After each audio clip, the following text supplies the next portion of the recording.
राधे राधे दोस्तों, हमारी कथा है स्वावन सोमवार व्रत कथा।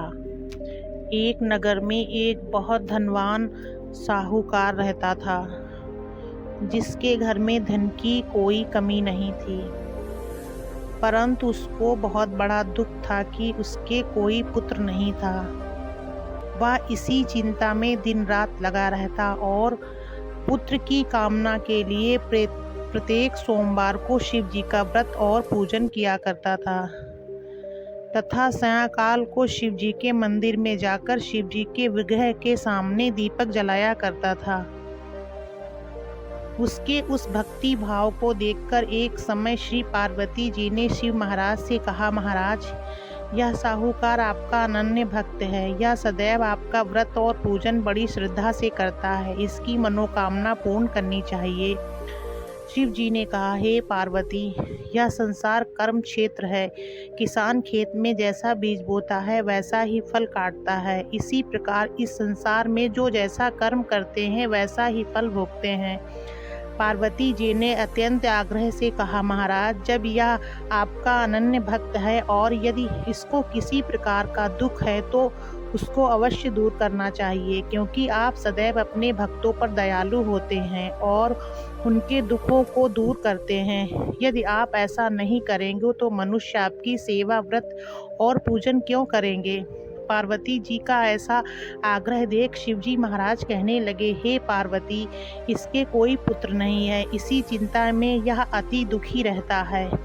इसके भाग्य में पुत्र न होने पर भी मैं इसको पुत्र की प्राप्ति का वर देता हूँ, परंतु यह पुत्र केवल 12 वर्ष तक ही जीवित रहेगा। इसके पश्चात वह मृत्यु को प्राप्त हो जाएगा। इससे अधिक मैं और इसके लिए कुछ नहीं कर सकता। यह सब बातें साहूकार सुन रहा था। इससे उसको न कुछ प्रसन्नता हुई और न ही कुछ दुख हुआ। वह पहले जैसा ही शिव महाराज का व्रत और पूजन करता रहा। कुछ काल व्यतीत हो जाने पर साहूकार की स्त्री गर्भवती हुई और 10वें महीने में उसके गर्भ से अति सुंदर पुत्र की प्राप्ति हुई।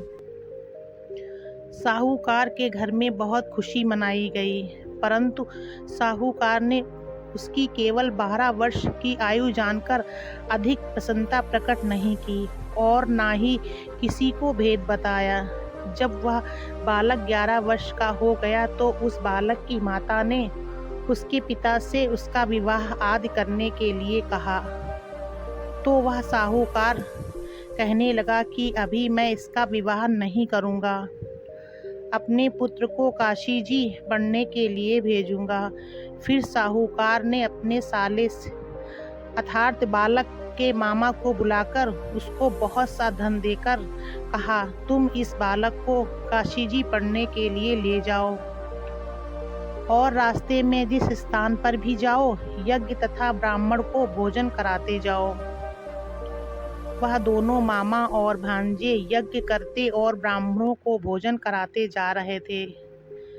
रास्ते में एक शहर पड़ा। उस शहर में राजा की कन्या का विवाह था और दूसरे राजा का लड़का जो विवाह करने के लिए बारात लेकर आया था वह एक आंख से काना था। उसके पिता को इस बात की बड़ी चिंता थी कि कहीं वर को देख कन्या के माता पिता विवाह में किसी प्रकार की अड़चन पैदा न कर दें।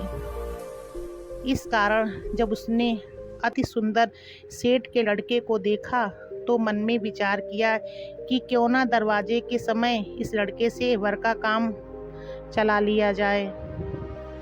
ऐसा विचार कर वर के पिता ने उस लड़के और मामा से बात की तो वे राजी हो गए। फिर उस लड़के को वर के कपड़े पहना तथा घोड़ी चढ़ा कन्या के दरवाजे पर ले गए और सब कार्य प्रसन्नता से पूर्ण हो गया। फिर वर के पिता ने यह सोचा, यदि विवाह कार्य भी इसी लड़के से करा लिया जाए तो क्या बुराई है। ऐसा विचार कर लड़के और उसके मामा से कहा, यदि आप फेरों का और कन्यादान का काम को पूरा करा दें तो आपकी बड़ी कृपा होगी और मैं इसके बदले आपको बहुत कुछ धन दूंगा। तो उन्होंने स्वीकार कर लिया और विवाह कार्य भी बहुत अच्छी तरह से संपन्न हो गया।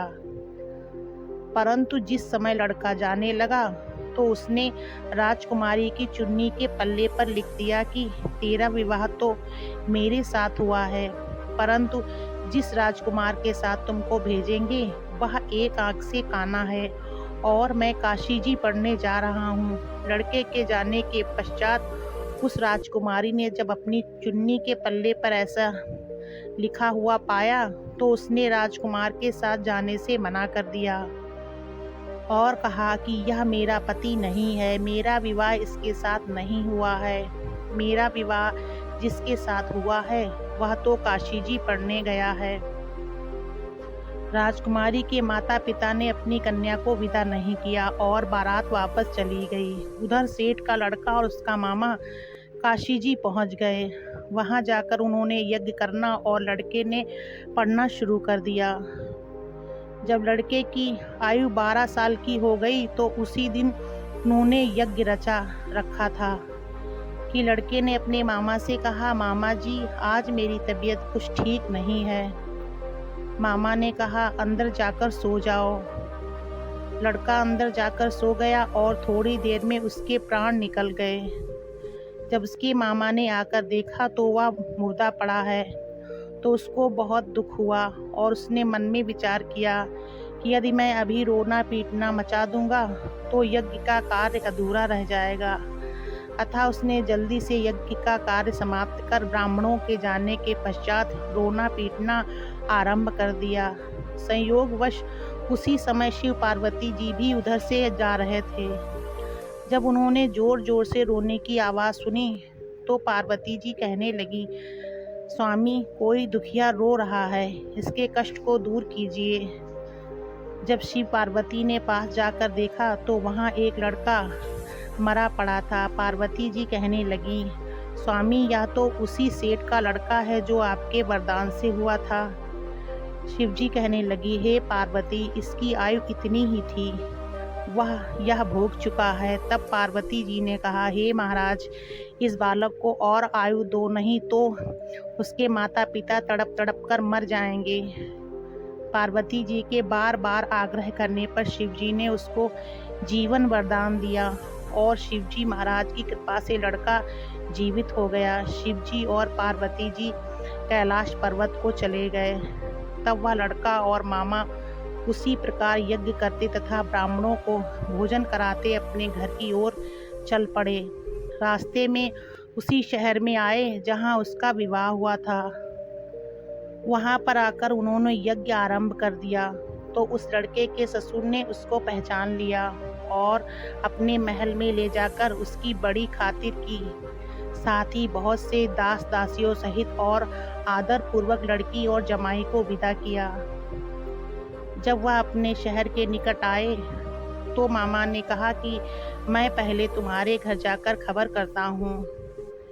जब लड़के का मामा घर पहुंचा तो देखा कि लड़के के माता पिता घर की छत पर बैठे हैं और यह प्रण कर रहे हैं कि यदि हमारा पुत्र सकुशल लौट आएगा तो हम राजी खुशी नीचे आ जाएंगे, नहीं तो छत के से गिरकर अपने प्राण खो देंगे।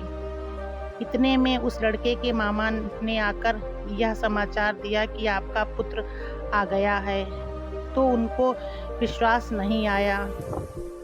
उसके मामा ने शपथ पूर्वक कहा कि आपका पुत्र अपनी स्त्री और बहुत सारा धन साथ लेकर आया है। तो सेठ ने आनंद के साथ उसका स्वागत किया और बड़ी प्रसन्नता के साथ रहने लगे।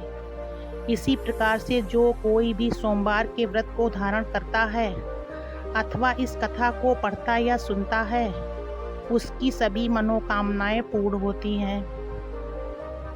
इसी प्रकार सोमवार की कथा समाप्त हुई। अगर आपको हमारी कथा अच्छी लगी हुई तो वीडियो को लाइक करें, शेयर करें। चैनल पे नए हो तो प्लीज़ चैनल को सब्सक्राइब करें।